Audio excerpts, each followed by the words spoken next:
মল্লারপুর থানায় বিজেপির গণডেপুটেশন, নেতৃত্বে ধ্রুব সাহা ও অনুপ সাহা। বীরভূমের মল্লারপুর থানায় ভারতীয় জনতা পার্টির পক্ষ থেকে একটি গণডেপুটেশন কর্মসূচি অনুষ্ঠিত হলো। বিভিন্ন দাবি দেওয়া ও প্রশাসনিক বিষয়ে অভিযোগ তুলে এদিন থানার ভারপ্রাপ্ত আধিকারিকের কাছে স্মারকলিপি পেশ করেন বিজেপি নেতৃত্ব। এই কর্মসূচিতে উপস্থিত ছিলেন বীরভূম সাংগঠনিক জেলা সভাপতি ধ্রুব সাহা, বোলপুর সাংগঠনিক জেলা সভাপতি শ্যামাপদ মণ্ডল, দুবরাজপুরের বিজেপি বিধায়ক অনুপ সাহা সহ আরও একাধিক বিজেপি নেতাকর্মী।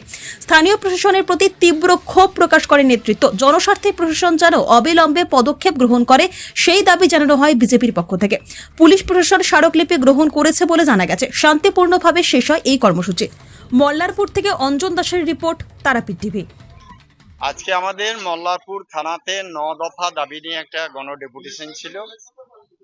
এই থানা বিগত দিনেও দেখেছেন যে ভারতীয় জনতা পার্টি কর্মী কার্যকর্তাদের উপর আলাদা রকম নিয়ম চালু করে, তার পরিবর্তন কিছু আজও হয়নি। এই থানা তৃণমূল এলে একরকম, বিজেপি এলে আর এক রকম। এই নীতির বিরুদ্ধে আমাদের আজকে মেন লড়াই। এবং সব থেকে সর্বোপরি এখানে যে 3 জন ছেলেকে নিয়ে যেটা পুলিশ করলো, সিনেমা কায়দায় যেটা করলো, এর আমরা তীব্র প্রতিবাদ জানাচ্ছি।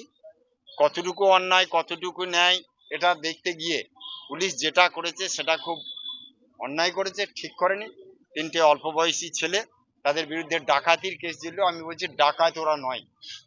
পুলিশ যত রকম যা সাজাবার চেষ্টা করবে, ডাকাত ওরা নয়। মূল ডাকাত এখানে পুলিশ ধরতে পারে না। মূল ডাকাত তৃণমূল দলের আশ্রিত, তাদের গায়ে হাত দিতে পারে না। আর সেই ডাকাতদের সাথে দেখি পুলিশ সাপোর্ট করে। অতএব এইরকম দ্বিচারিতা এখানে চলে, তার বিরুদ্ধে আজকে আমরা 9টা দাবি নিয়ে, বিশেষ করে গরুর গাড়ি যায়, গরুগুলোকে যেভাবে আপনারা সাংবাদিকরাও লক্ষ্য করেন, গরু গাড়িতে যেতেই পারে, কিন্তু গরুগুলোকে যেভাবে নিয়ে যায় সেই গরুর গাড়িতেও টাকা নিয়ে এখানে গাড়ি ছেড়ে দেওয়া হয়। তাহলে টাকা নিয়ে যদি গাড়ি ছাড়া হয় তাহলে পুলিশের কিসের দরকার আছে? এর বিরুদ্ধে আমাদের আজকে দাবি ছিল। এরকম বালি তোলা, অবৈধভাবে যে বালি উঠছে তার টাকা তুলছে, এরকম 9টা দাবি নিয়ে আজকে আমাদের ডেপুটেশন।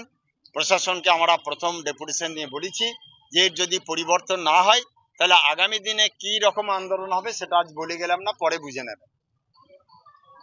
ঠিক আছে।